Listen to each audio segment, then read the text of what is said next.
அல்லாஹ் அல் குர்ஆனில் பேசுகிறான். சூரத்துல் அன்ஆம் 65வது வசனம். நம்முடைய வீடுகளுக்குள் வெள்ளம் வரவில்லை, ஊர்களுக்குள் நம்முடைய ஊடுகள் அழிந்து போகவில்லை, வெள்ளத்தில் உறவுகள் இழந்து போகவில்லை, நாம் சோதனைகளை இன்னும் சந்திக்கவில்லை என்ற அந்த உறவுகளுக்கு இந்த வசனம் ஒரு படிப்பினையாக எனக்கும் உங்களுக்குமாக இருக்கட்டும். குல், நபியே சொல்லுங்கள், ஹுவல் காதிர், அந்த அல்லாஹ் சக்தி உள்ளவன், அலா ஐயபஅஸ அலைக்கும் அஸாபம் மின் ஃபௌகிக்கும், எந்த அளவுக்கு அல்லாஹ் சக்தி உள்ளவன் என்றால் உங்களுக்கு மேலால் அல்லாஹ் தஆலா வேதனையை அனுப்புவதற்கு அல்லாஹ் சக்தி உள்ளவன். அவ் மின் தஹ்தி அர்ஜுலிக்கும், உங்களுடைய கால்களுக்கு கீழால் வேதனையை அனுப்புவதற்கு அல்லாஹ் சக்தி உள்ளவன்.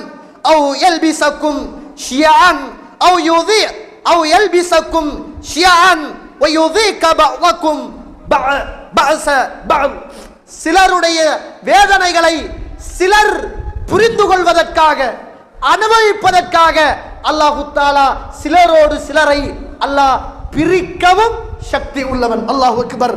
அல்லாஹ் பேசுகிற வசனம் சாதாரண வசனம் அல்ல தோழர்களே. அல்லாஹ் சக்தி உள்ளவன், உங்களுக்கு மேலால் அல்லாஹ்வுடைய தண்டனைகளை அனுப்புவதற்கும், நீங்கள் இருக்கிற போது உங்களுடைய கால்களுக்கு கீழால் அல்லாஹ்வுடைய தண்டனைகளை அனுப்புவதற்கும், உங்களை கோத்திரங்களாக அல்லது பிரிவுகளாக மாற்றி ஒருவருடைய வேதனையை மற்றவர் சுவைப்பதற்காகவும் அல்லாஹ் வேதனையை அனுப்புவதற்கு அல்லாஹ் சக்தி உள்ளவன் என்று அல்லாஹ் பேசுகிற இந்த வசனத்தில் நானும் நீங்களும் எப்படி நிம்மதியாக உறங்க முடியும்? நானும் நீங்களும் எப்படி நிம்மதியாக உண்ண முடியும்?